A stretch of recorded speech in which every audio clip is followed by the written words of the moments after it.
Hello and welcome back to another episode of Critical Reactions with your host Bryan. We're going to continue on with this week's theme of post-metal, looking at a very big umbrella term of a subgenre of metal, but also kind of has its own unique sound if you're looking at a specific era of post-metal, and also has its own sub-subgenres to go along with it. Yeah, it's a big thing. Don't think too much about it. Just enjoy the music for the week. We're gonna be diving into some Kayo dot here. This is Toby Driver, right? We're gonna look at the Antique from the Choirs of the Eye album. Let's dive into this. See what they're bringing to the table today.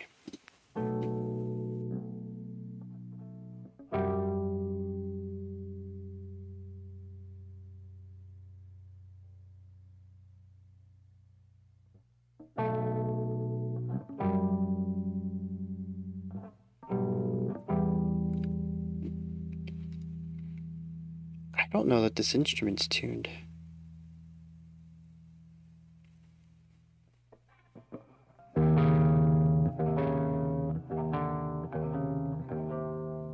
Oh wait, are they moving the tuning knobs during the recording?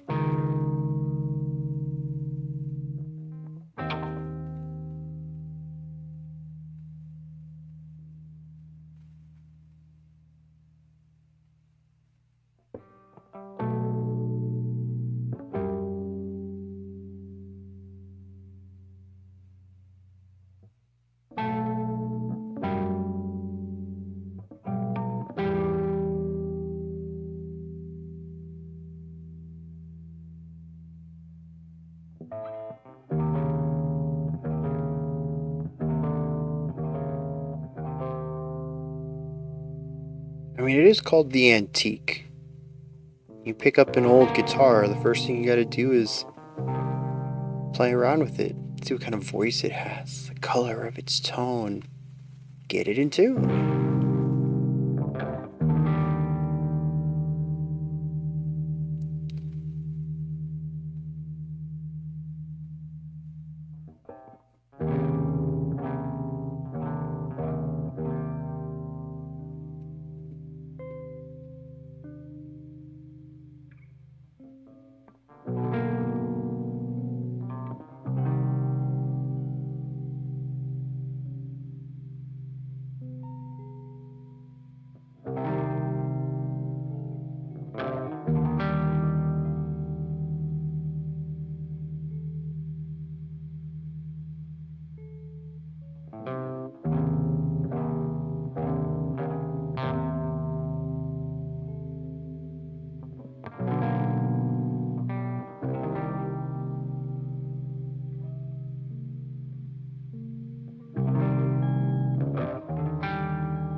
A traditional song is trying to form around this diegetic storytelling.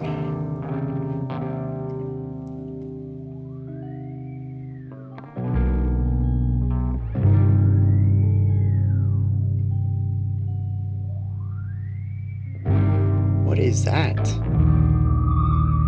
Theremin?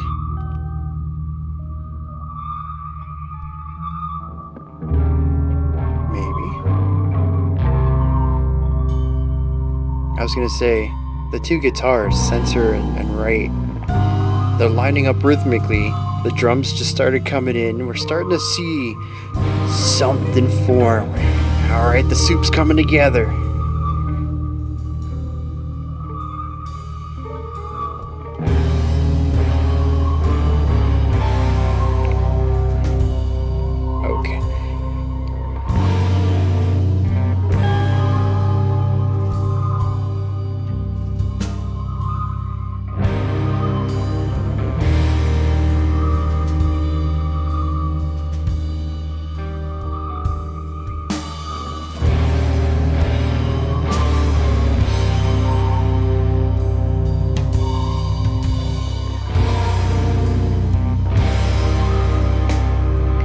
So we're working in a 10-beat phrase, often working with 4 beats of sound and then 4 to 6 beats of silence. Sometimes with a pickup note, well, it is 6 beats of silence, but sometimes with a pickup note at the end of that 6, pulling us back into the 4. Like that. 5, 6, 1. Yeah.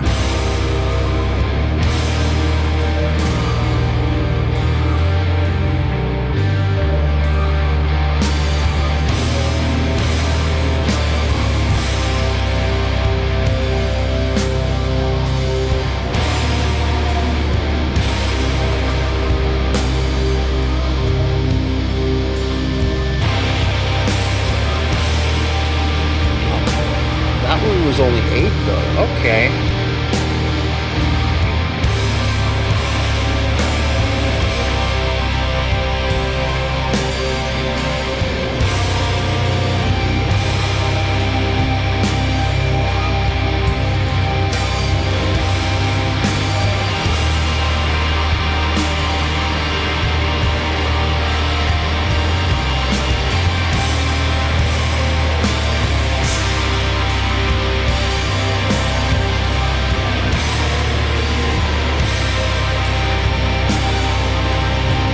So either I'm losing track of things, or I've counted out 8s, 10s, and 11s, which means that they just consistently change the length of the phrase to whatever feels right for that moment.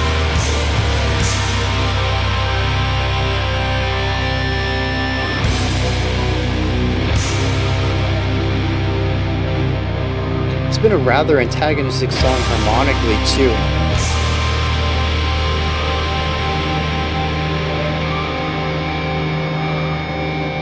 We haven't really had any harmony, any chords that have felt positive in any way. Everything is heavy and weighty, angsty almost.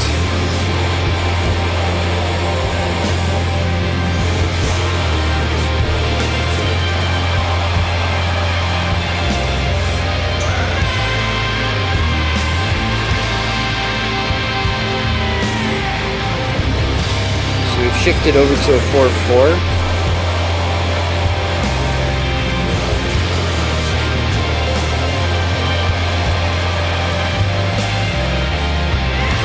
Also, look at the volume bars over there on the left. Just flat.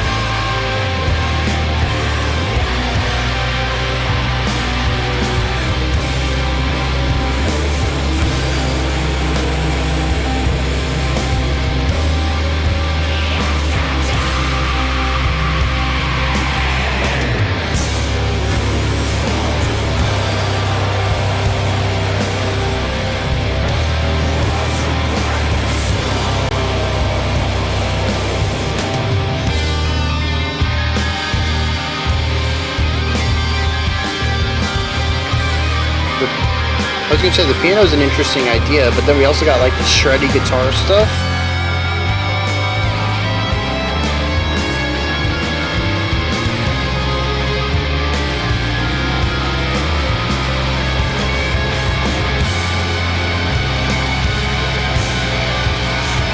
Lots of offbeat accents on the cymbals.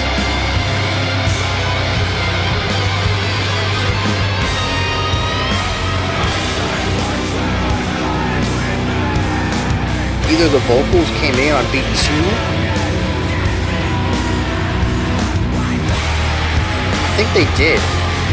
The drums are still... Oh, that was a fun rhythm. The drums were still emphasizing 1 and 3. The vocals did not come in with the drums. It felt delayed.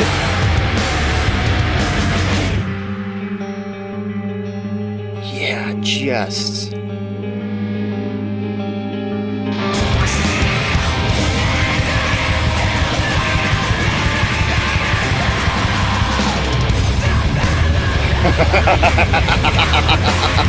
Okay.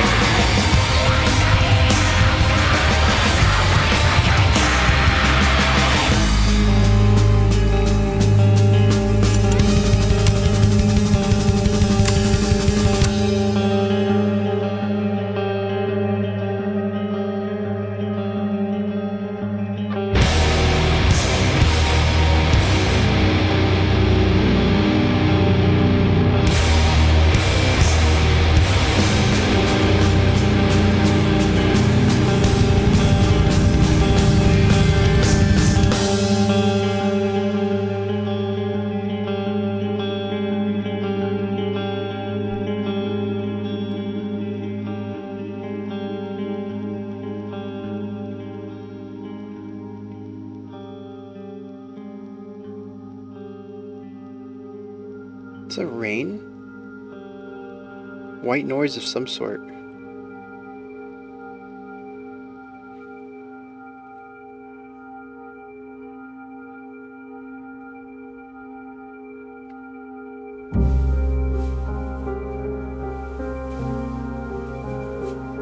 Oh, steel brushes on snare? I think it is. That's inspired. After all that noise, just this really soft percussion stuff.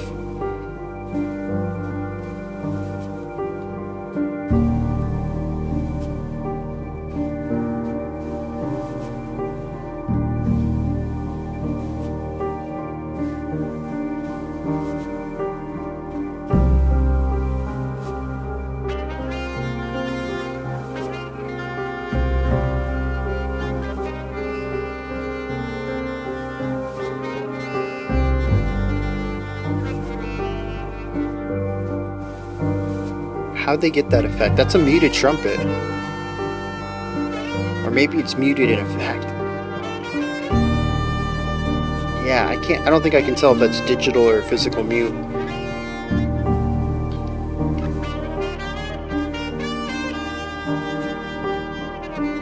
What effects are layered on that trumpet to get that sound?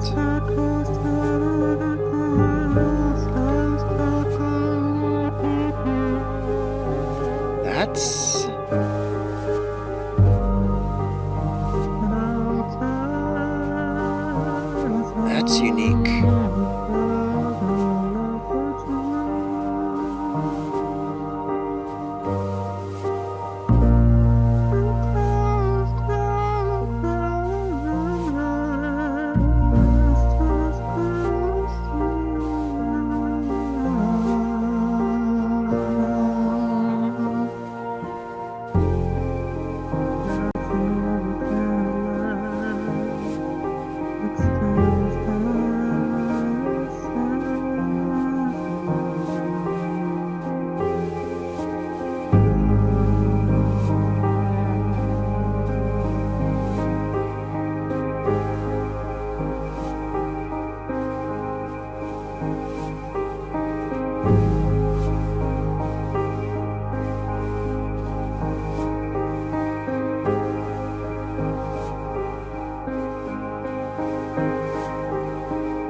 It's interesting to hear the clipping on top of the muffling.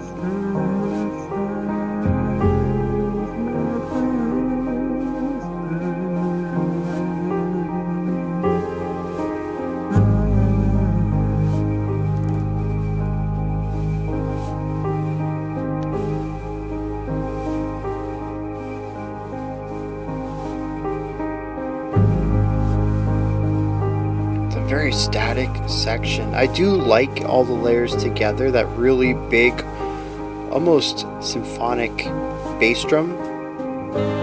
Oh, I thought it was gonna show up there. The synth pad droning in the background adds a nice texture. The steel brushes are nice. The piano.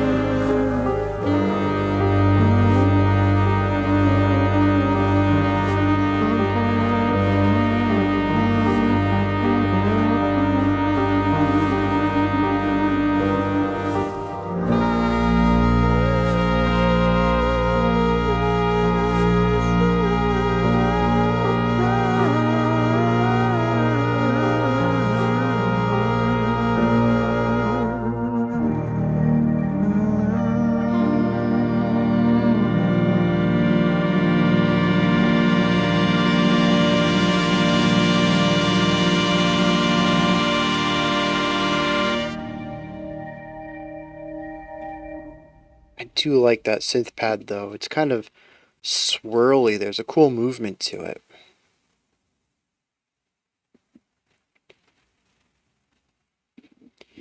Alright, so to me, the song exists in three parts. We have the harmonically dissonant beginning. We have the noisy, chaotic center, and then we have the ethereal ending.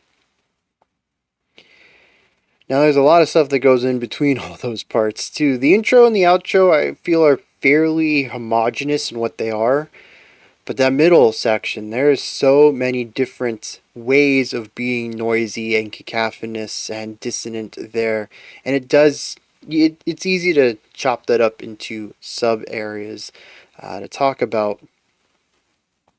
But I think having these three overarching topics is the best way to go about this. The song begins with the guitar and some out of tune notes and some tuning played during the recording session, and then some other instruments coming in that aren't really showcasing any sort of attention being paid to the guitar. There's licks from other instruments, little riffs or musical ideas that are out of time with our core guitar.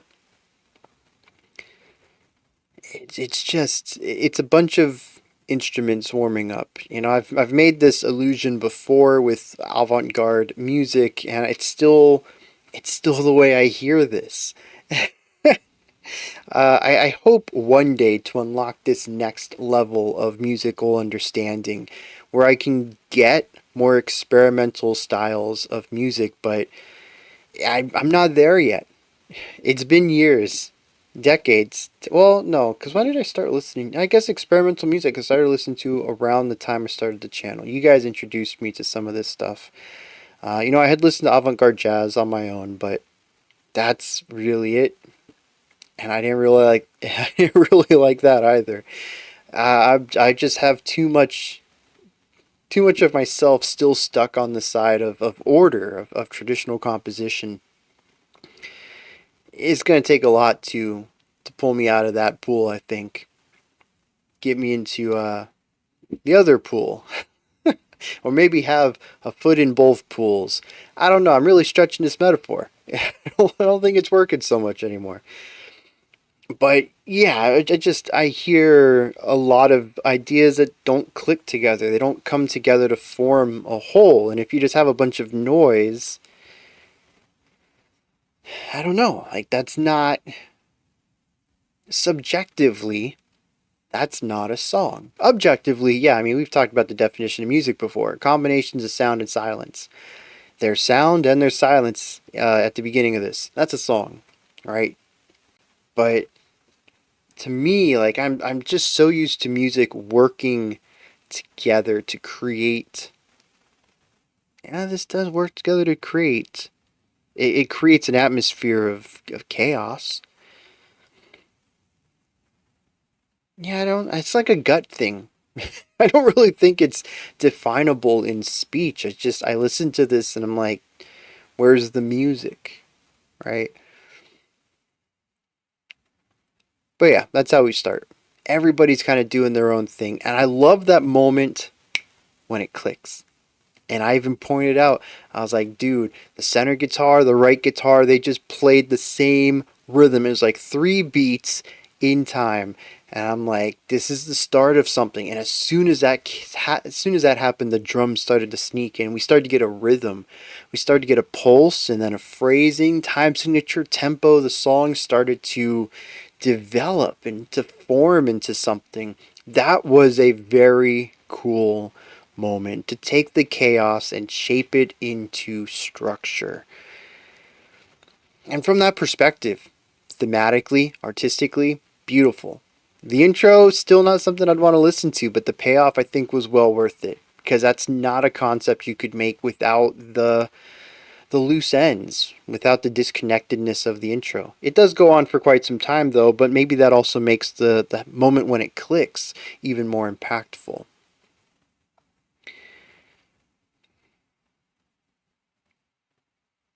But once it clicks, we start moving into the next section. This is where the structure begins. We begin to see harmony, chord progressions, some melodies creep up.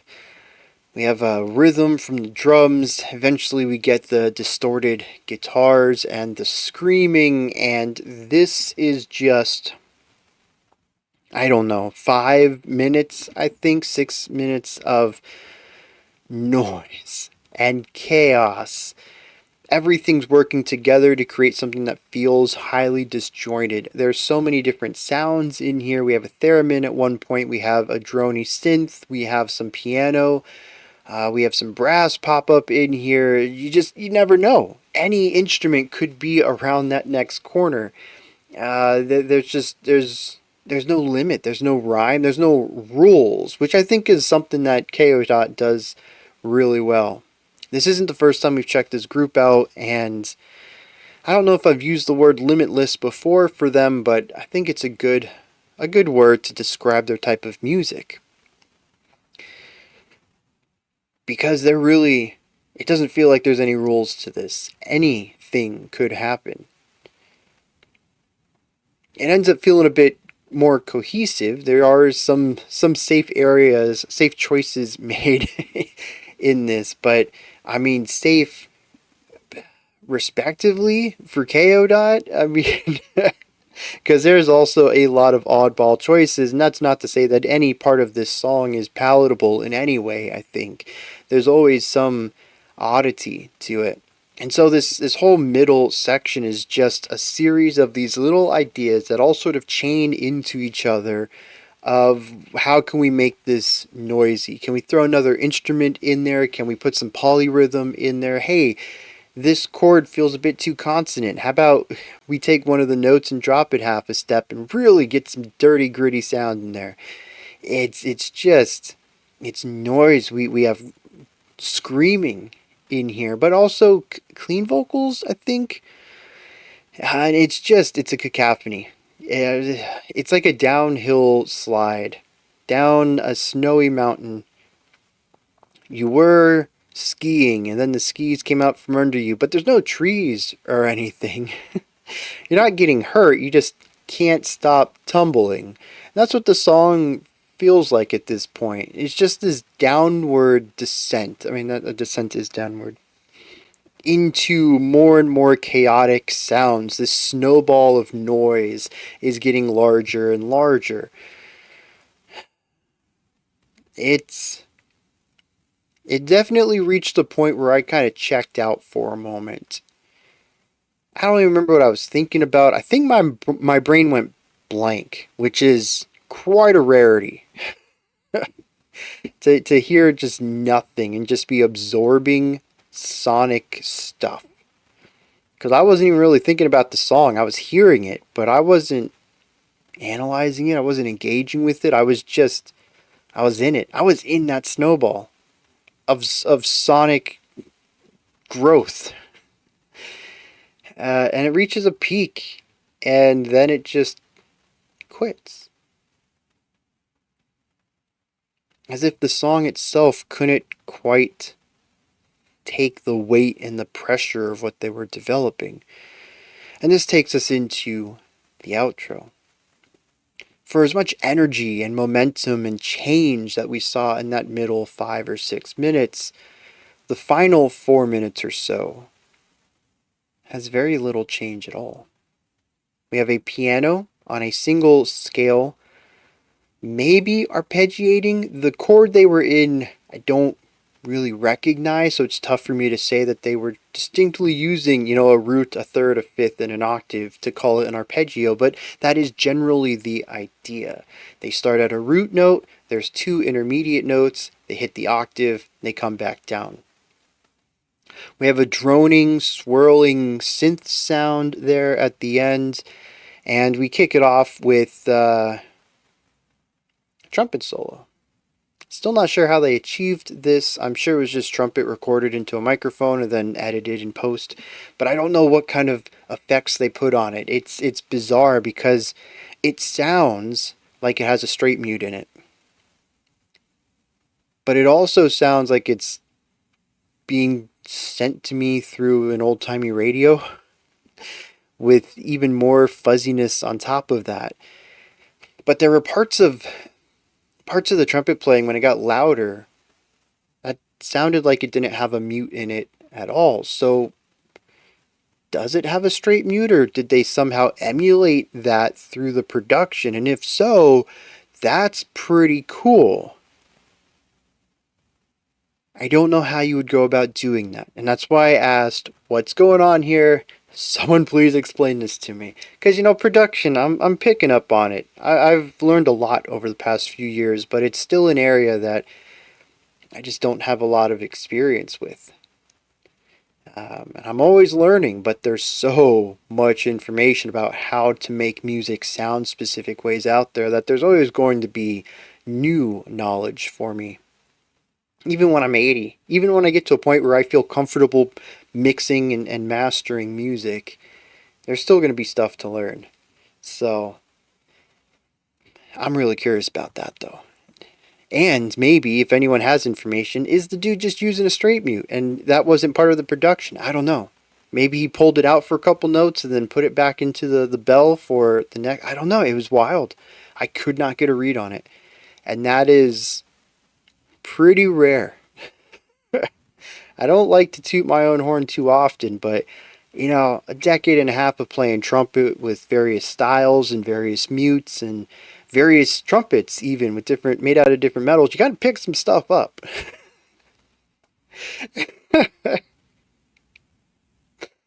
So, for me not to be able to pick that out, that kind of blew my mind.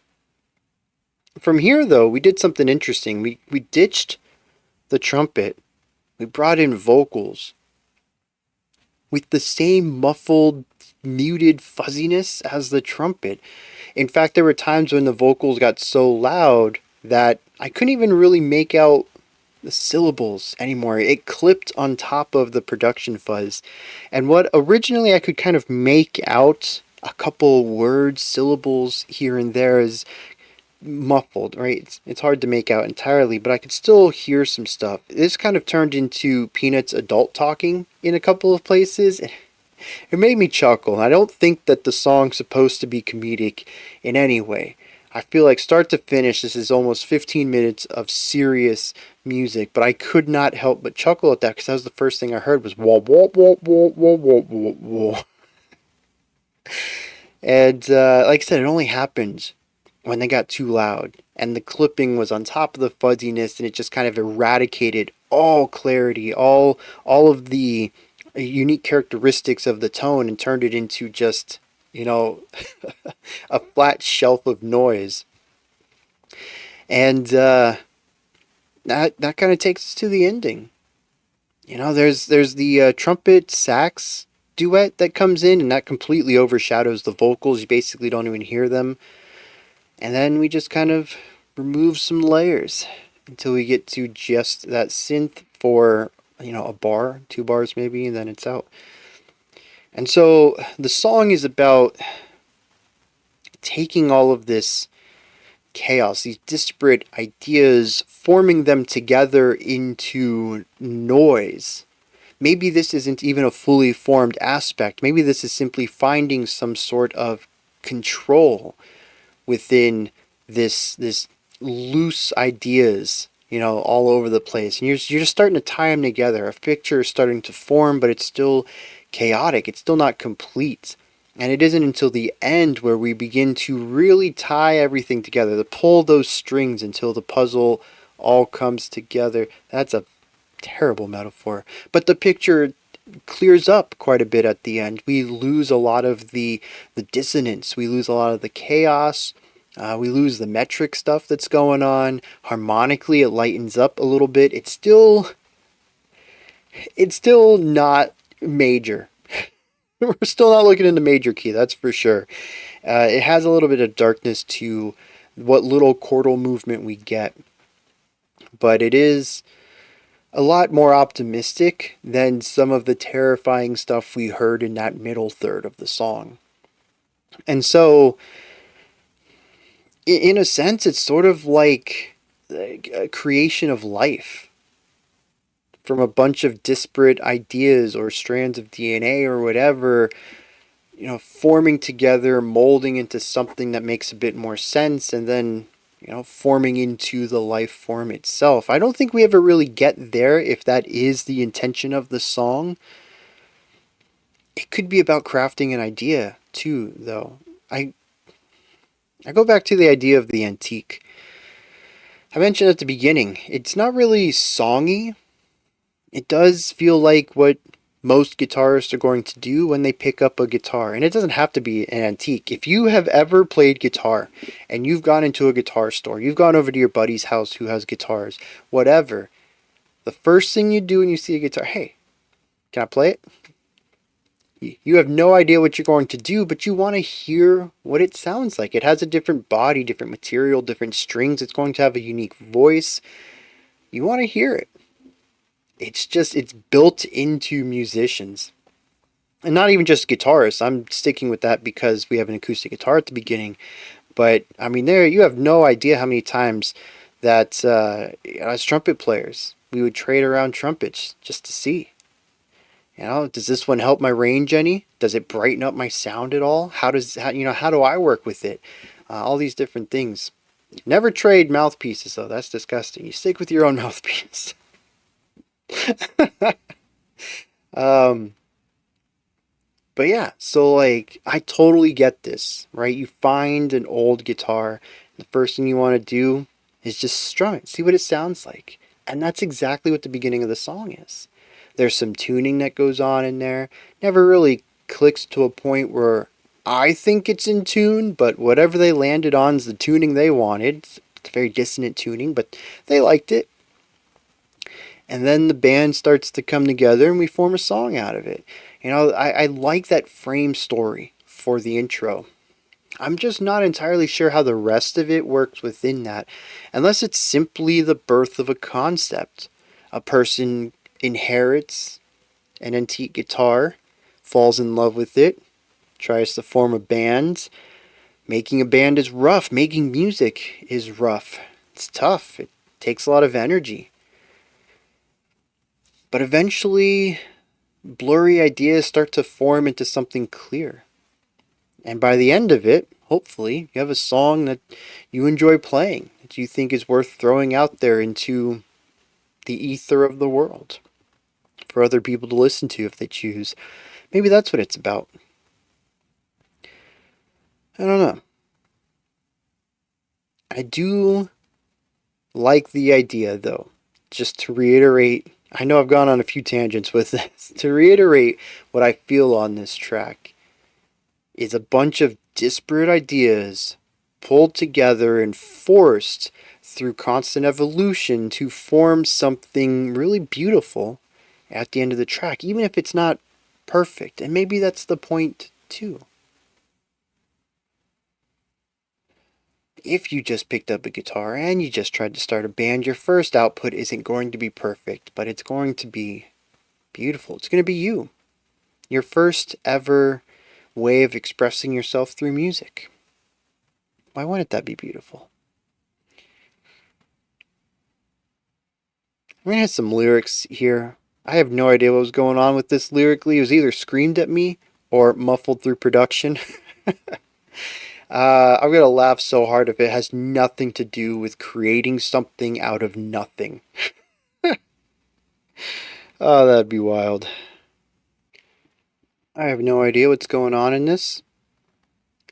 I've read it 2 times through now, and not a single line speaks to me that maybe I could extrapolate some meaning to. However, a lot of that comes from the way that it's written. This is just poetry. There's not even any stanzas defined, at least in the transcription of it on Genius. That might be because there is no verse-chorus structure, and it's just the words But I was also kind of expecting a gap somewhere in here to differentiate what happens in the noisy section and what is said in the outro. Regardless, I like the way that this sounds. The vocabulary used, the cadence, the rhythm of it all. I want to read the whole thing. It isn't too long. I figure this can sit in place of any actual discussion or analysis of it since it does go over my head, but at least listening to it, I think you can find the same appreciation I have just for how it is written and the skill and thought that went into creating it. It says, "Dust fills my mouth with a timeless poltergeist rapping lightly upon a dusty door. It locks the days together. Yesterday. This artifact wasn't rightly so, flanked by shelves incorporating me into their lonely dreams. I search for tremors, lying weeping neath the broken tiled floor, weeping with a broken madness, weeping for the day before. Tarnished silver in the cupboard soothes the fathoms of my aching silver beard. Like shining eyes scoured by a sour, creaking gate, cataracts dim the eloquence that wore the shining cloak of younger pride, and this was long, long before their careless keeper died. A revenant spread its foul curse to every living thing with stories trapped on yellowed pages by talisman of poignant lethargy. Tales twilight bear their ruined words to this ghoulish scenery slouching over candlelight extinguished in another century. The grandfather clock once told its beads, while outside the branches bowed the windows slightly out of key.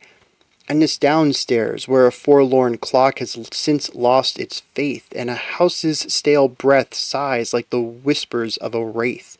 Spiders decorate an appearance that stretches gnarled hands back into a relinquished parlor game. Whispers of ghostly languor hinting faintly at Perique ring the ancient air and fade, murmuring of things antique. A lot of it points towards things that have aged. Everything is broken or sad, tarnished. There's silver is repeated several times in here. Everything is sour or creaking. Talks about having careless creepers. The pages have been yellowed. I really like the imagery to it all. And of course, the vocabulary is immaculate. Nothing in here that's quite too flowery. There are a couple of spellings in here, as ancient is Ancyent, really going for something that feels a bit older, at least, well, it looks a bit older, even if it feels modern. And I think it sits in that area quite nicely. It definitely isn't your everyday modern colloquial speech, but it doesn't feel too outdated either. It has just enough of the embellishments to give it a flavor. And I think that's perfect for the vibe that they're going for here. Those are my thoughts. Kayo Dot's The Antique. What did you think of this track? Is there anything that stood out to you? Anything that you'd like to add on to what I said or correct me on, or I don't know, give me your own perspective and opinion on this track. Maybe you see it totally different than me. Let me know. Put that stuff down in the comments section. Above that, in the description box, you'll find a link to Linktree. Takes you here. You can find links to my music, ways to support the channel, a link to the Discord server, and so much more. Above that, if you could, like, subscribe, and ring the bell. I greatly appreciate all three of those. That wraps it up for this one. We do have a special selection coming up next. Otherwise, I'll be back tomorrow, 5 p.m. Eastern Standard Time, 9 p.m. UTC. I can't use my other hand. It's on the button that's going to bring the credits up in a second. Until next time, remember to be critical, not cynical, of the music you listen to, and have a fantastic morning, afternoon, or evening, whenever you choose to watch my videos.